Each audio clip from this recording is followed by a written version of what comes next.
එන්න මාත් එක්ක මගේ සෙනසුරාදා දවස්වල කොහොමද ගෙවන්නේ කියලා බලන්න. ඉතින් මේ ළඟදී මම මගේ යාළුවෙක් එක්ක පොඩි gift එකක් ගන්න ලස්සන ෆ්ලෝර් එකකට ගිය වෙලේ දැක්කා.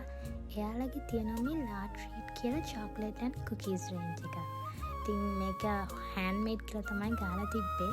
මේක දැක්ක වෙලේ ඉඳන් මට මාර ආසාවක් ආවා try කරලා බලන්න. but එදා මට ඒක ගන්න බැරි වුණා. මම මගේ යාළුවට එනකම්ම කීකේදී ඒක try කරලා බලන්න ඕනේ කියලා. ඉතින් අද හවස මට කෝල් එකක් ආවා මෙහෙම ලස්සන.com එකකින් පැකේජ් එකක් තියෙනවා කියලා. බලද්දි මගේ යාළුවා මට ඒ ටික එවලා තිබුණා.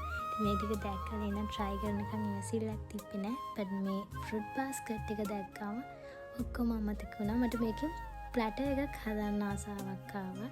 ඉතින් මම මගේ තිබ්බ වැඩ ඔක්කොම පැත්තක දාලා මේ fruit basket එකේ ලස්සන ප්ලැටර් එකක් හදාන්න තමයි හදන්නේ.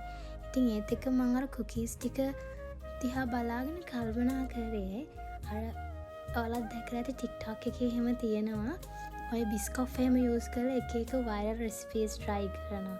ඉතින් ඒ වගේ ලංකාවේ ඉතින් බිස්කොෆ් ටිකක් ගන්න ඒ වගේම හොයාගන්න තමයි.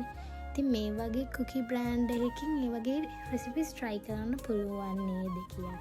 මම හිතන්නේ 390ද කොහේ මං හදන recipes videos උත් මං ඔයාලත් එක්ක share කරගන්නම්. ඉතින් ඒක මගේ platter එකත් ඉතින් හදලා මම මගේ husband එක්ක enjoy කරන ගමන් පොඩි chat එකක් දාගෙන අපි දෙන්නත් එක්ක අපේ හවස් වල ගත කළා.